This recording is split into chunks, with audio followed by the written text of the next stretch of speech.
We have another coverage here, another token that I wanted to cover. Only reason I'm covering it now is so I don't forget. Of course, the main basic cryptonomics podcast, as of the time that I'm recording this particular audio, has not happened yet. And I've already selected the tokens going to be talked on there, so it's possible this particular audio may be YouTube exclusive. I have not decided yet, but I wanted to at least cover this one to be fair because I believe it fits in the category of many ones that I've covered recently. And I want to give it a fair shot. And now's the right time because it's in the middle of, unfortunately, a pre-sale, but there's some positives to their pre-sale that I want to cover as much as I can. And then, of course, I'm going to do a smoke report on it that will be shared on YouTube.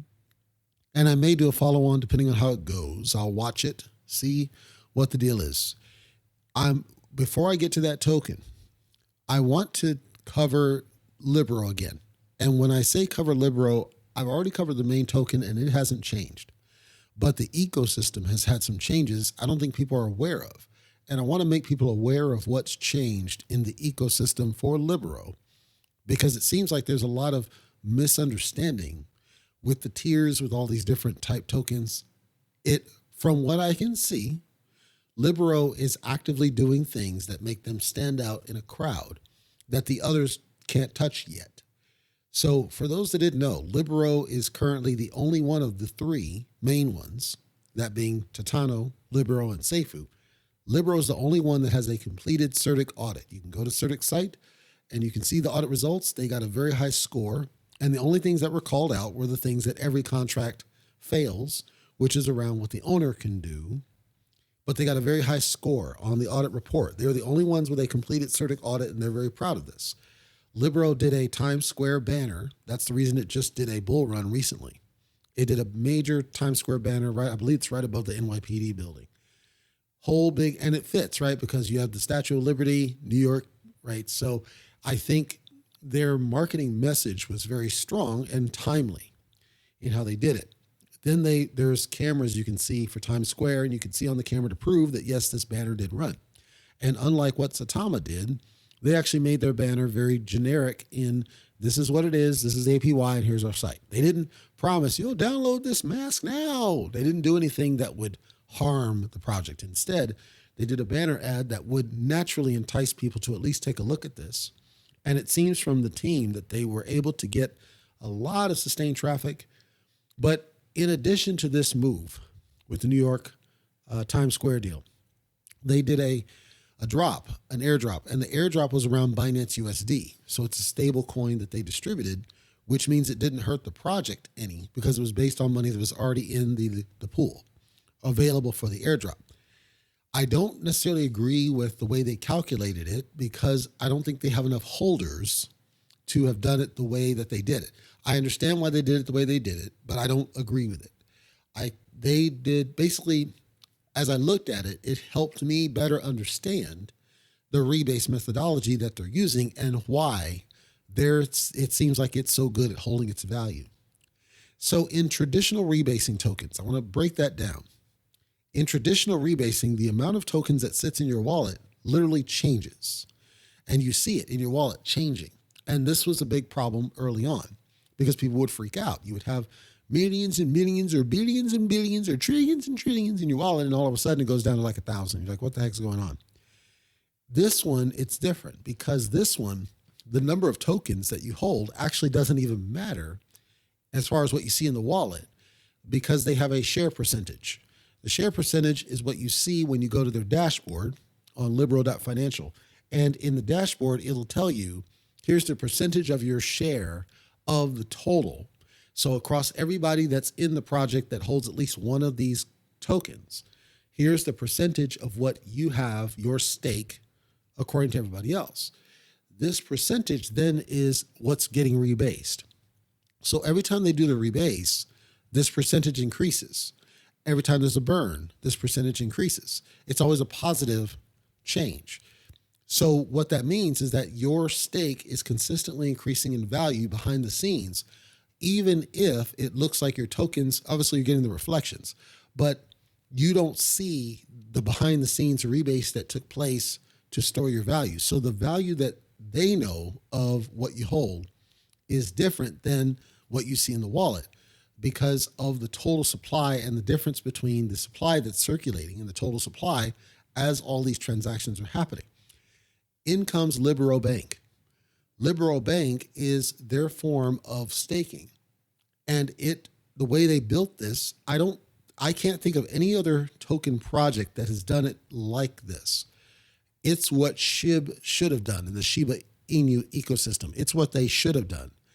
Because I think if they had done this, it would have been a better reception for Shibarium's announcement than the flack they got that caused them to dump a bunch of holders. So I want to break out Libero Bank because Libero Bank is now the current way that they're persisting value on the Libero side. When you have Libero, you have two choices. You can be a holder, and if you heard me, the team, have told you if you want to hold, here's what that means, but we recommend you take profits, and they tell you how to do it. Hold it for a certain period of time and then take 1% profit on a regular basis, but because of the way that everything works, you'll still persist your value. They don't ever tell you, like every other token, just hold, hold, hold. They tell you, take profits because it actually makes sense for you. That's your passive income. We want you to do that. But you want to build up enough in reserve so that taking the 1% is not a big deal because of compounding. But they spun up a separate token because they realized that there are other people that don't want to take the profits. There are people that just want to hold and they want it to go as high as it can go. And they spun up another token. If you heard me on other tokens like a Paratoken who failed me, or many other ones that they do the migration, right? They spin out a new token. Floki's another one. Cody is another one. They spin out a new version of the same token. They remove reflections. They cut the inventory supply, and all of it's around top tier exchange, deep. And you've heard me adamantly be against this because I think it disrupts and harms investors.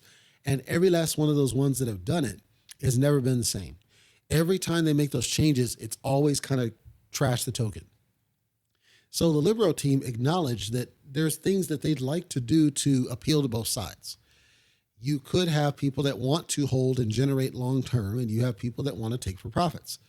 The main Libero token's still there for those that take for profits, but they spun up xLibero.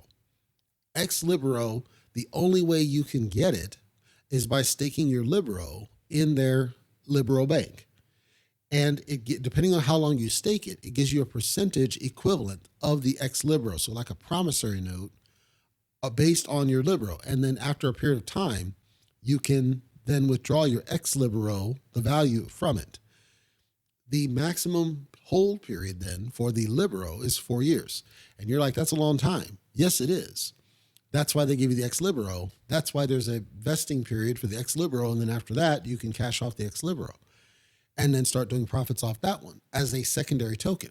Or if you just want to trade Libero and do the day trade or the take profits off, you can just do Libero and totally ignore the bank.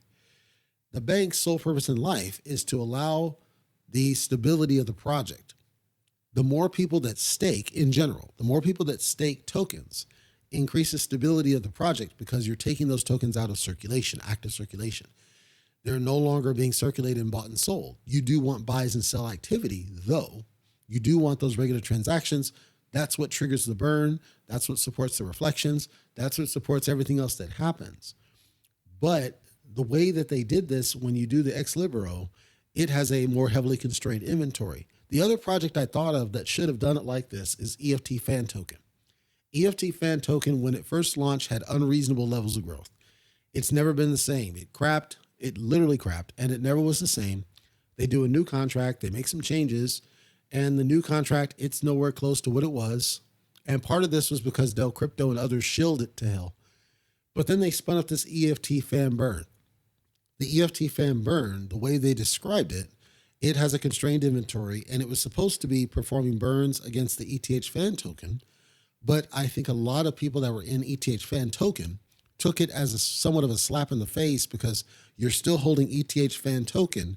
Yes, you're still getting the ETH rewards on the Binance chain, but now you spin up this other token over here and you're focusing all your shill on the secondary token.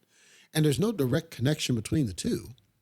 Whereas with Libero and xLibero, The only way you can get xLibero is to have been a Libero holder, number one. Number two, stake your Libero, which helps the totality of the project. And then nothing stops you from buying more Libero and then holding that in your wallet or increasing your stake in the Libero bank. But the only way to get the second token, think about scarcity. You can't purchase the xLibero. That means it can never be bot attacked. That means it can't be pumped and dumped. It's not like Drip where you have to do a pyramid off of it. It's all on you. And it has exclusivity because the only way you can get this token is by way of having owned and staked Libero, the main token. So then the price movement on xLibero, I watch it. And then, of course, you can't transact with it, but you get to watch the price movement if you go to PooCoin.app. And I see what they're doing. Basically, the xLibero just increases in value because it's kind of like think of it as a staking that is in your wallet, which means it's not trapped, like what happened with EarnHub, for example, or what happened with Everrise, where you have values stored or staked. The value that's stored or staked is independent from the actual staked portion because the staked portion is in your wallet. I thought this was very unique. And so I'm watching it. And again, as I mentioned, I took profits off Libero like 6 times over. And then the remainder, I'm already in surplus. So I just took the remainder, tossed it in their Libero bank when it came out. I got my xLibero. It's been sitting in the wallet and I just watch it.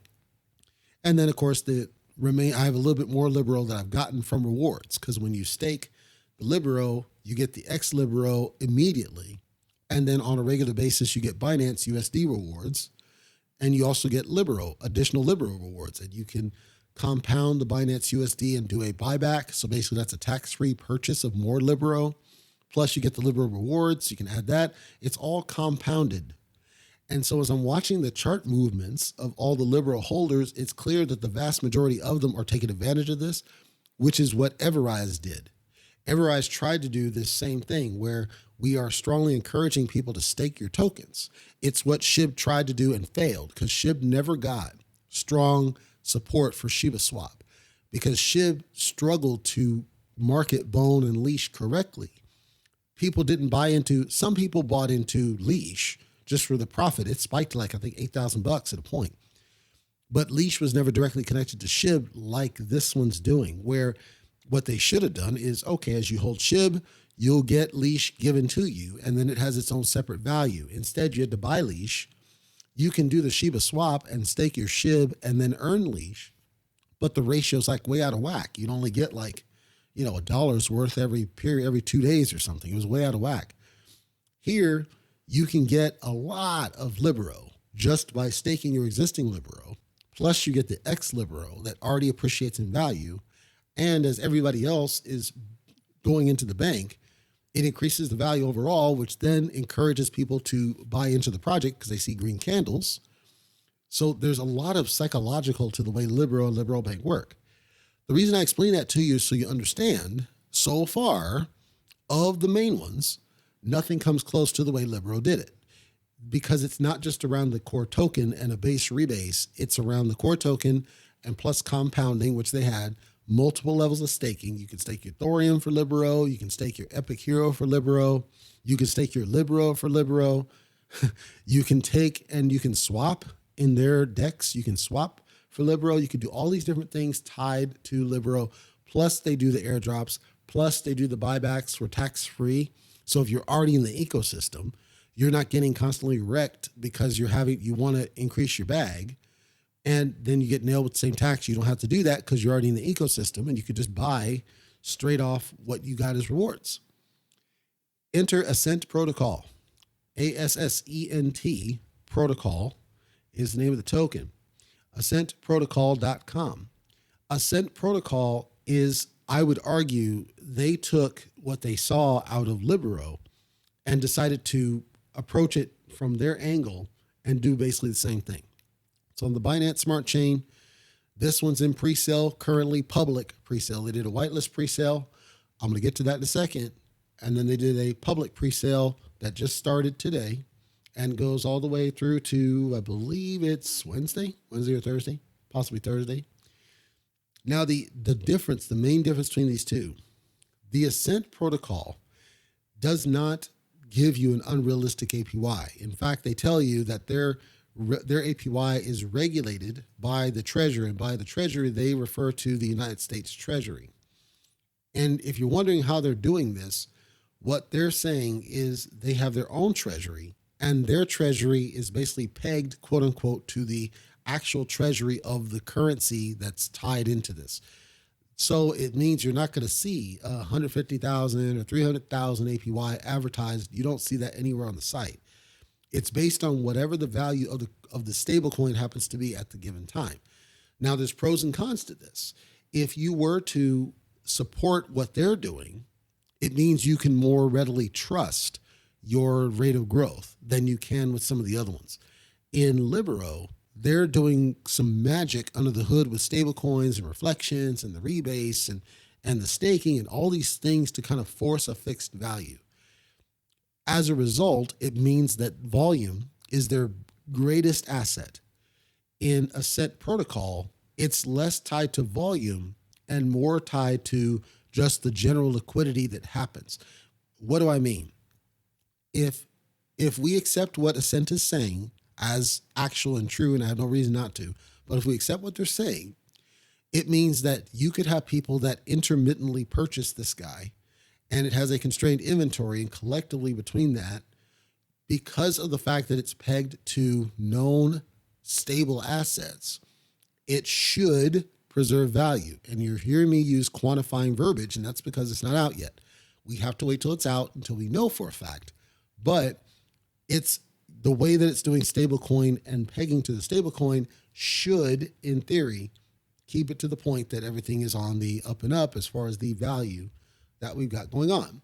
We'll have to watch it and play it by ear.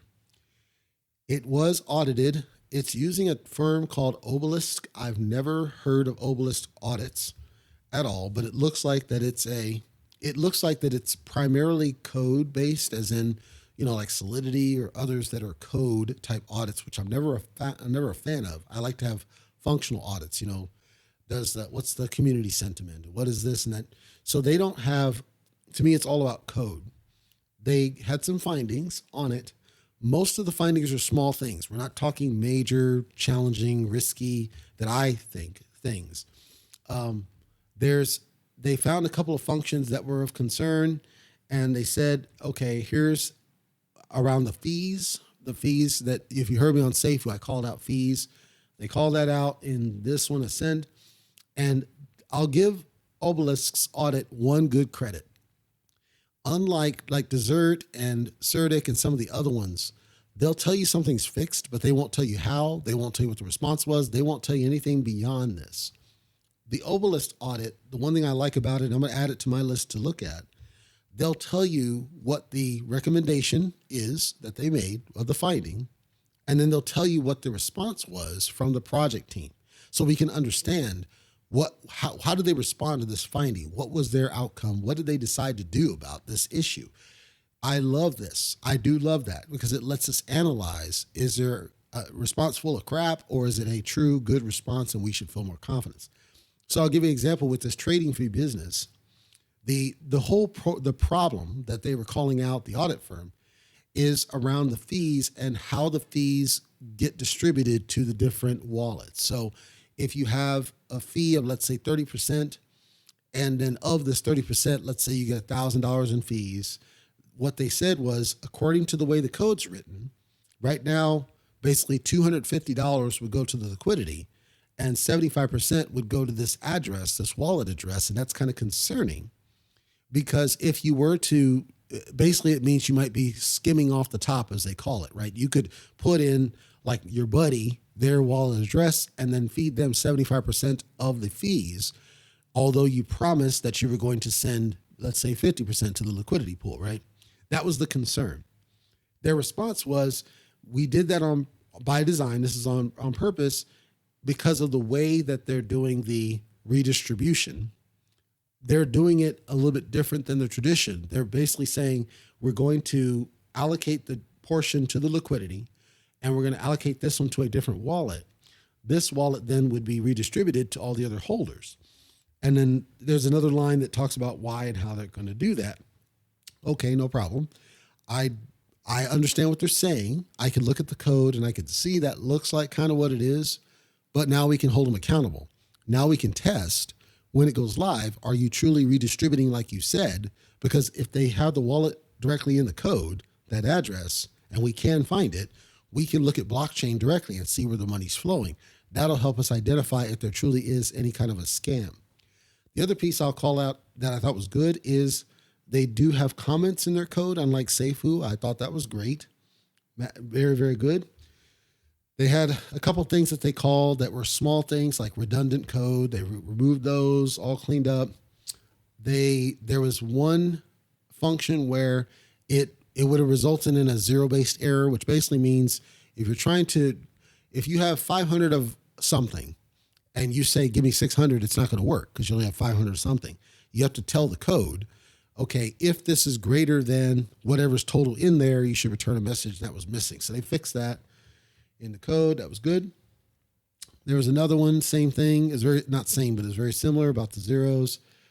They said something, this one's around messaging. So this error says if something happens, so in this case, a whitelist, because that was for the presale. When we do that, we want to give a message to the user that says, hey, da, da, da, da. They said, the auditor said, yeah, get rid of these events because you're going live. That makes sense to me. Everything else was basic. Like we're talking very simple, basic things. It looks like they're going to be launching on the Ethereum chain at some point in the future. It's not going to be on day one, but it looks like it might be day future. And then, of course, Binance chain is the one that I see as day one. They have links to all the different code elements and nothing that was really of any strong concern. So the audit was clean, and I was very happy with the ability to see the responses from the team. Very good. Here's where I had an issue with these guys. And it's at this point, it's the number one issue I can see. And as silly as it sounds, it is an issue. And we had an issue recently with Crypto Vault with why this is a problem for me. They're using the garbage Git book. Do not have a PDF. They do not for their white paper. And that pisses me off because they should. Because a lot of this is going to be subject to change because it's not live yet. This is the critical time they should have a PDF. So I have a problem with that. They wrote this up over a month ago. So this has been in the works for a while. So we don't know what changes might have happened before this and go live.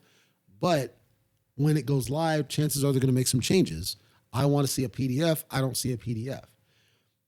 When I look at what they do have in the Git book, they're calling out very similar mechanics to Libero, which is why I explained that to you first, in how they're doing a secondary token for extra rewards.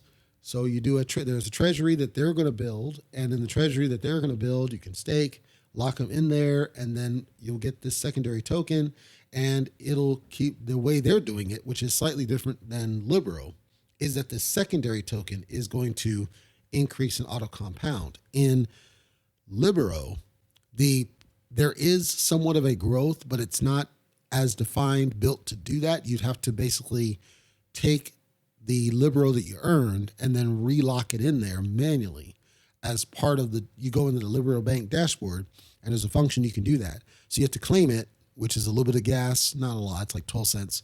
Then you have to relock it. It's a little bit more gas, 12 cents. And then you would get issued more of the xLibero. In the way that they're describing it, at least in the paper, quote unquote paper, you would stake your Assent, ASNT, into their treasury. Then it'll automatically just keep growing because it'll auto compound. So what it seems like that they're doing is they're taking and they're just increasing the secondary token just because you staked, as opposed to in Libero where you have to take the step to actually stake your Libero to get xLibero. That's what it looks like they're doing. I have two concerns with that though. If it's true, number one, if it's true that yes, it auto increases, this would seem to indicate potentially inflationary behavior, potentially, unless it's tied to a burn, that secondary token, because if it's not a heavily constrained inventory, and I'm assuming it couldn't be, because if you're doing reflections to increase that, or you're doing rebasing to increase that, there's only so many tokens available, right? If it's constrained, let's say it has 100,000 in there, like leash or something. Well, you can't keep distributing to all the holders because you're going to run out of tokens. The only way to do that would be to mint more, or the supply would have to be higher so that you can support that mechanic. So that's the one number one thing I would be concerned of is I don't see how they're actually going to do that. The second token rebasing to where it's going to support that unless you have minting built into it. And if it's minting available, that means it's inflationary. You would not decrease value. I think they're banking on, because of the day one aspect of this, and it has a very constrained supply day one. I think it only has like 7 million in total supply day one. I think they're banking on, in this case, unlike Libero, I think they're saying that the primary token is where the vast majority of the value would be, and they're going to use the primary token to power the increase in value of the secondary token, whereas Libero is using the secondary token to power the value of the primary token, if that makes sense. That's what I suspect they're doing. I'm not sure. If they listen to the show, I would love to talk to them and love to see if they want this smoke. When they launch this guy, they're estimating it'll launch at around 50 cents per token. So that correlates to this constrained inventory, because that's pretty darn high. It's going to have the immediate pump, and then it's going to have the immediate dump. I can guarantee this one's going to dump, because most of the front website marketing isn't around the staking. It's around just the ability to do the token. It doesn't look like that they're doing the airdrop as a marketing thing. It looks like they're going to use shillers. It looks like they're going to do giveaways, which is kind of a concern. So you're going to have, I would say, pretty significant dump behavior on this one. That's my guess. I could get it wrong, but that's my guess, is that you're going to see some significant dumping behavior once this guy gets out into people's hands off the presale, specifically off the whitelist presale. Because the whitelist presale, chances are there's going to be some shillers in that one, and I think they're going to dump this because they wouldn't have any reason to hold it. That's my gut, and I don't see anywhere in the documentation that says that they're doing anti-whale mechanics to halt that. There was a question from one of their communities that talked about how are you going to avoid the volatility. And if you know Titano, you know that it remains a very volatile asset in general. What these guys, the Assent team, said is, we're assuming, yes, that there's going to be an increase in supply. So it looks like there is a minting function. So that's a risk. And we're going to be doing locking and staking bonds. We're going to farm multiple networks. We're going to do all that, but ultimately it's going to be volatile, and we expect not to be able to stop it. And we expect it to be a long-term play. So they're at least transparent in the sense that they think that they're treating it as a long play. They're treating minting as a necessary evil because of the way it's built, but it can't be denied that this was inspired at minimum by Libero's mechanic, because it's doing the same thing, but in opposite from what I'm reading. So assentprotocol.com, if you want to take a look at this one. Again, it's in the pre-sale right now. I talked about how I wanted to focus on their pre-sale versus like the pink sale. They're not using pink sale for the pre-sale. It's their own site, Hercules for that one, because it means that they're not at least subject to the issue that pink sale has. Now, the downside potentially is because it's their site, it means that they control all of the money day one. I think that you can feel a little bit more confidence just because they had the whitelist presale, because most of the people on the whitelist presale, they would have to have increased confidence in the project over time in order to have been convinced to do the whitelist presale. So I'm suspecting that you would have had some pretty big players, pretty important people, notable people, having bought into the presale for this, that should theoretically help offset what we're talking about as far as the immediate dump. But we know they're going to dump. So if you do decide to buy into this, understand that it is 100% a very risky business. It's obviously because it's banking off of stability aspects that can't be ascertained, number one. Two, you've got the minting is a necessary thing in there. And then three, because it's doing the kind of what I see as the opposite of what Libero's doing, I think that creates more risk, closer to what, like, it's almost like what Titano's would be if Titano had the stability aspect that it lacks right now. I know that Titano's trying to do a new contract, and their new contract may add that stability, but today, Titano's contract largely predicates off volume. It doesn't really have another outlet to help stabilize its value. As a result, you kind of have to trust them in some ways. And as we saw, they were perfectly happy, willing to steal that whale's money. I understand that it was for the benefit of the greater investment pool. Doesn't change the fact that it was stealing from that person. So AssentProtocol.com. It is RugDoc KYC, which I do not rate RugDoc at all. And of course, audited by Obelisk, and Obelisk I thought was pretty darn cool in the way that they did the audit. So let's say I'm confident about the audit. I'm not so much confident about the KYC. And in fact, when you go to RugDoc's KYC, it even says, hey, some risk. So at least they were honest to say, this is what we see and this is what happens here. And there's some risk on this one. RugDoc was kind enough to provide a little bit more information about this. Liquidity may be a concern. And by concern, I don't mean the availability of it. I mean whether it's going to be locked, how it's going to be handled. Because remember, the pre-sale is done by them. So that's a risk and concern. The fees came up as a concern. The rates came up as a concern. There's a couple other things around gas. That's a concern. Apparently some is built and designed. Some of this flow liquidity is designed to go to the dev address wallet, which might be that whole redistribution. That could be a risk. Referral fees might be a risk. Lockups. So in lockups, you're doing these farmings from all these different places. And because of some issue or because of, down points, bear season, something happens where you kind of have to halt the process. It's going to affect your value.